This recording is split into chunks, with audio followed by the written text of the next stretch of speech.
اللهم صل على محمد وعلى آل محمد كما صليت على إبراهيم وعلى آل إبراهيم إنك حميد مجيد. اللهم بارك على محمد وعلى آل محمد كما باركت على إبراهيم وعلى آل إبراهيم إنك حميد مجيد. أما بعد فأعوذ بالله السميع العليم من الشيطان الرجيم. بسم الله الرحمن الرحيم. إنك لعلى خلق عظيم. وقال النبي صلى الله عليه وسلم إن المؤمن ليدرك درجة الصائم والقائم بحسن الخلق. وقال النبي صلى الله عليه وسلم ما من شيء أثقل في الميزان يوم القيامة من حسن الخلق. وقال عليه الصلاة والسلام أكمل المؤمنين إيمانا أحسنهم خلقا أو كما قال النبي صلی اللہ علیہ وسلم.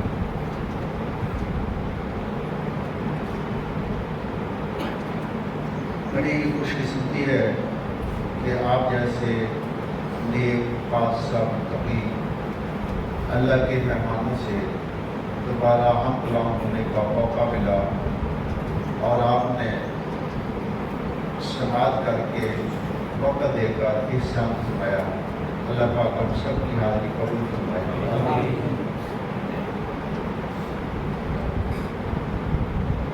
اللہ پاک نے ارشاد فرمایا انک لعلی خلق عظیم. یقیناً آپ اے ہمارے محبوب پیغمبر عظیم اخلاق پر ہیں. رحمت دو جہان صلی اللہ علیہ وسلم نے ارشاد فرمایا ان المؤمن لیدرک درجۃ الصائم والقائم. ایک صاحب ایمان مقام اور درجہ پا سکتا ہے ایک ہمیشہ اور اکثر روزے رکھنے والے انسان کا اور عمومی طور پر تہجد گزار کا بھی صرف اچھے اخلاق کی بنا پر. اس طرح رحمت عالم صلی اللہ علیہ وسلم نے ارشاد فرمایا ما من شيء أثقل في الميزان يوم القيامة من حسن الخلق. قیامت کے روز جس وقت اعمال تلیں گے تلنے والے اعمال میں اچھے اخلاق سے زیادہ حسن کوئی عمل نہیں ہوگا. جناب محمد صلی اللہ علیہ وسلم نے ارشاد فرمایا اکمل المؤمنین ایمانا احسنهم خلقا. ایمانداروں میں سب سے زیادہ کامل ایمان وہ انسان ہے جو ان میں سے سب سے زیادہ با اخلاق انسان ہے. سچ فرمایا اللہ پاک نے اور سچ فرمایا رسول کریم صلی اللہ علیہ وسلم. اخلاق اور کردار دنیا کا ہر مذہب وہ آسمانی بدر ہو الہامی بدر ہو یا غیر الہامی غیر آسمانی بدر ہو اس میں اخلاق کی اہمیت انتہائی زیادہ ہے اور اخلاق سازی کے اصول اور ضابطوں سے بہت زیادہ ہے. بلکہ ہم یوں کہہ سکتے ہیں جس قدر کوئی مذہب دین نظریہ شریعت اخلاق سازی کر سکے اسی قدر اس کے متابعین کی کثرت ہوتی ہے اور یہ ایک 100% اصول ہے. جناب عیسیٰ علیہ السلام ان کی جملہ تعلیمات حسن اخلاق پر ہیں. باقی جو احکام شرع ہیں وہ ٹوٹل وہی ہے جو تورات والے تھے. جناب عیسیٰ علیہ السلام کا فرمان انجیل میں آج بھی مقبول ہے میں تورات کا ایک شوشہ بھی بدلنے کے لیے نہیں آیا. تورات جب سے نازل ہوئی ہے اس وقت کے بعد کسی بھی آسمانی کتاب نے اس کو منسوخ نہیں کیا. اس کے پاس زبور آئی ہے انجیل آئی ہے صحف انبیاء ہے لیکن تورات کے احکامات پر یہ مسلم ہے اس کو منسوخ کر دیا جو قرآن پاک نے کیا. جناب مسیح علیہ السلام کی تعلیمات کا بہت زیادہ حصہ اخلاقیات پر ہوتی ہے. اس وقت دنیا میں سب سے بڑا مذہب کون سا ہے؟ عیسائیت. بادل پر اور الحاد پر ہوتے ہوئے بھی گوتم بدھ جس کا زمانہ بھی جناب مسیح علیہ السلام کے زمانے کے آس پاس ہے، یہ انسان غلط تھا، خدا پر ایمان اس کی تعلیمات میں نظر آتا ہے کہ نہیں ہے، اور نہ اس کے مطابق بات کرتا تھا، لیکن اخلاقیات کمال درجے کے۔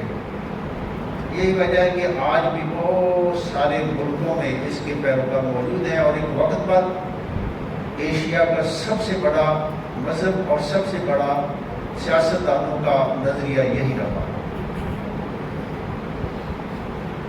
دنیا میں جس قدر بھی اخلاق کی تعلیمات زیادہ کوئی نظریہ پھیلانے پر قادر ہو جائے، اسی قدر ہی اس کی رفتار دنیا میں انسانوں کی قبولیت کے اعتبار سے بڑھ جاتی ہے۔ یہی وجہ ہے کہ بال اتفاق مسلمانوں کے، بلکہ سوائے متشدد اور گھٹیا لوگوں کے جنہوں نے اسلام کا اچھی طرح مطالعہ نہیں کیا، جناب محمد صلی اللہ علیہ وسلم کی سیرت کو اچھی طرح پڑھا نہیں ہے، اپنے بھی اور پرائے بھی تقریباً اس پر متفق ہیں کہ جناب محمد صلی اللہ علیہ وسلم کی تعلیمات کا زیادہ حصہ اخلاقیات پر مبنی ہے۔ ایسے ملک، ایسے علاقے جہاں تک آج تک نہ کوئی مجاہد گیا ہے اور نہ کوئی وہاں پر مبلغ گیا ہے، مبلغ بھی نہیں کوئی گیا، عالم بھی کوئی نہیں گیا، مفتی کوئی نہیں گیا، مجاہد کوئی نہیں گیا، بہت سارے ملک ایسے ہیں وہاں پر اسلام ہے۔ اور وہ کس بنا پر تھا؟ ہمارے تاجروں کے حسن اخلاق کی بنا، جن کو دیکھ کر لوگ مسلمان ہو جاتے ہیں۔ آپ اس کا اندازہ اس چیز سے لگا لیں کہ مکہ مکرمہ میں جس وقت جناب محمد صلی اللہ علیہ وسلم کا اللہ پاک نے تاج نبوت آپ کے سر مبارک پر رکھا ہے، اس کے بعد آپ نے مکہ مکرمہ میں 13 سال گزارے۔ ان 13 سالوں میں نماز کا حکم نہیں اترا، آخری سالوں میں اترا ہے جس وقت کے معراج ہوا۔ جہاد کا حکم نہیں ہوا، روزے کا حکم مدینہ منورہ میں کر آیا، زکوٰۃ کا حکم مدینہ منورہ میں آیا۔ سود ہمیشہ سے حرام ہے، لیکن قطعی طور پر اس پر پابندی مدینہ منورہ میں آ کر لگی، حدود مدینہ منورہ میں آ کر نازل ہوئی۔ بہت سارے احکام جس کو ہم دین جانتے ہیں، اسلام جانتے ہیں، اس کا 90% حصہ وہ مدینہ منورہ میں آ کر نازل ہوا ہے۔ باقی مکہ مکرمہ میں خالصتاً 95% چیز کیا تھی؟ اخلاقیات، اخلاق، اخلاق اور اخلاق، توحید اور اخلاق۔ آپ کبھی پڑھ کر دیکھیں، جس کو رسول اکرم صلی اللہ علیہ وسلم نے آ کر سیدہ ام المؤمنین خدیجہ رضی اللہ تعالی عنہا کے سامنے اپنی یہ مشکل پیش کی کہ مجھے کوئی خوف سا لگا ہے وہاں پر غار حرا میں، زملونی مجھ پر چادر اٹھا دو، تو انہوں نے کس چیز کی گواہی دی تھی؟ آپ کی حسن اخلاق۔ کہنے لگی کلا واللہ لا یؤتیک اللہ، میں قسم اٹھاتی ہوں اللہ کے نام کی، آپ کا اللہ پاک کبھی بھی بے یار و مددگار نہیں چھوڑے گا، اس لیے کہ آپ اخلاق عالیہ کے مالک ہیں۔ سیدنا ابوبکر رضی اللہ تعالیٰ نے جس وقت مکہ مکرمہ چھوڑ کر جانے کا ارادہ کیا، مکہ مکرمہ کے تک کرنے والوں کو اور باہر ایک آدمی سرداروں کا اپنی پناہ میں لے کر آیا جس کا نام تھا ابن دغنہ۔ ابن دغنہ نے بھی جناب ابوبکر کو بعین ہی وہی چیزیں بیان کی تھی جو سیدہ خدیجہ نے جناب محمد صلی اللہ علیہ وسلم کے بارے میں بیان کی تھی۔ ابوبکر کوئی جیسا انسان نہ کسی قوم سے نکلتا ہے تو نہ قوم والے نکالتے ہیں، تو غریبوں کا حامی ہے، لوگوں کے بوجھ اپنے سر لے لیتے ہو، تم تو مشکلوں میں لوگوں کے ہاتھ میں ڈالتے ہیں۔ یعنی جملہ چیزیں جو بیان کی اپنے دونوں نے آپ کی ساریت کی، وہ کیا تھی؟ حسن اخلاق۔ حسن اخلاق کی مثال یوں ہی سمجھ لیں جس طرح ایک سالے زمین میں بیج ڈالنا ہو۔ بیج کی مثال احکام الہی ہے، لیکن اس کے لیے ہموار زمین اخلاقیات کی ہے۔ اگر ہموار زمین نہیں ہے، سالے زمین نہیں ہے، تو وہاں پر کوئی بھی اعلیٰ سے اعلیٰ بیج آپ ایوب سرچ کے لے آئے، یونیورسٹی سے لے آئے، کہیں سے بلا لیں، وہاں پر وہ بیج کبھی بھی پھول اور پھل نہیں دے گا اگر زمین کی آپ نے تیاری نہیں کی۔